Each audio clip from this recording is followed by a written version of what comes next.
With the election having just taken place and the inauguration soon to come, many first-time voters took to the polls. Many different issues were brought up and many wondered if they were educated enough to vote. Would social issues only be a small portion of the Democratic and Republican platform, voters have to look at different issues including global affairs, taxes, and debt and deficit. So we asked students what they know. If the next election were to occur tomorrow, do you think you're educated enough to cast a good vote? Yes, because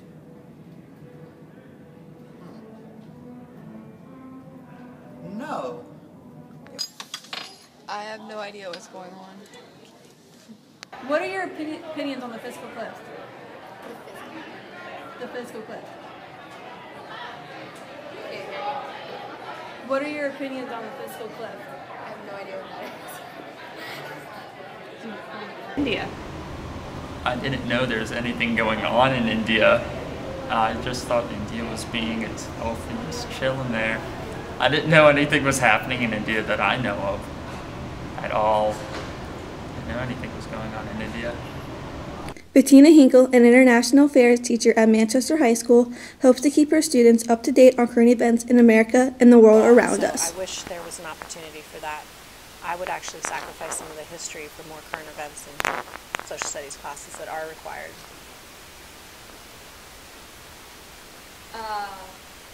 Your class is mostly juniors and seniors, and like you said, if it were to be incorporated at the end of world history too, that would be at the end of your sophomore year. Do you think kids should start just generally being introduced to this information earlier so they're more aware of what's coming up when they are eligible to vote? I think that'd be fantastic. I don't know how you would work that into a schedule, but I think it'd be a great idea. As far as, high schoolers who are eligible to vote, do you think that in general we have an educated, 18 to 24 range of the students you teach? Do you think they're educated enough to be considered? When you say the students I teach, do you mean the ones in my international affairs class? I would say for the most part, yes. In fact, many of them are probably more worldly than many adults I run into. Having said that, I think everyone could stand to learn more. Michaela Perkins, a senior in Bettina Hinkle's international affairs class, shares her experience. I've definitely learned a lot about current events that I wouldn't have. As much as I try to keep up with the news, there's just more in-depth information that Hinkle can give us in class. And we've learned a lot about geography, which helps put everything into perspective, and she gives us the full history of different events like the conflict in Israel and how it originated and all the religious and political ties that it has. It's all really interesting. I've definitely learned a lot. To help her students expand their knowledge, she filled her classroom full of maps and educational magazines. With many classes being mandatory and international affairs being an elective, some find it difficult to fit it into their schedule. Brett Jackson was asked if he would like to participate in a class like this. Yes, I love world. I like the news. It's just I sort of wish I could understand it because they're all doing these fancy terms, and I'm sitting there. I'm like, okay, great. Explain that to me, please, in English.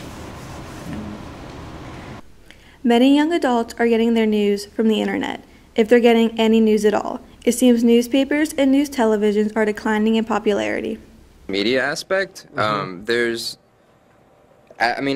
journalism student, so I guess I'm paying more attention to this, but there's a sense that, for example, when there's breaking news or there's news, I'm from Puerto Rico, from a country that isn't traditionally covered by main news outlets, you get your news from other people. And, it used to be a phone call, but now it's instantly online and it's shared and people can write something up and some people treat that as a traditional news article, right, which it may or may not be. Right. So, It isn't just young adults who don't know what's going on. It seems to be a bigger number. Well, in the Benghazi attacks, I think there's a lot we don't know. There's been a lot of great reporting in foreign policy. We've done a lot. But this is one of those scandals that comes out in drips and drabs. It's sort of a drip, leak, leak, leak. And I think that there is a sort of consensus that we want to know more, that the American public wants to know more. Certainly journalists do. There could be political fallout from it. This is actually a week where there's going to be a number of hearings on Benghazi. So that I believe House and Senate Intelligence Committees are meeting today. Those are closed-door sessions, but there'll be some public sessions later in the week. And so there is certainly, congressionally, a desire to hear more, to hear some of the facts. And truthfully, there are big questions that are unanswered. Aside from not knowing, it seems not caring is another factor. What I call military metaphysics. Now that sounds pretty heavy, but the fact is that after the Second World War, the military and the civilian world had a great relationship with each other. Practically everybody had been in uniform. A huge proportion of members of Congress had been in uniform. They understood what was going on in the military. Now we have an all-volunteer force. Less than 1% of the American population is in uniform.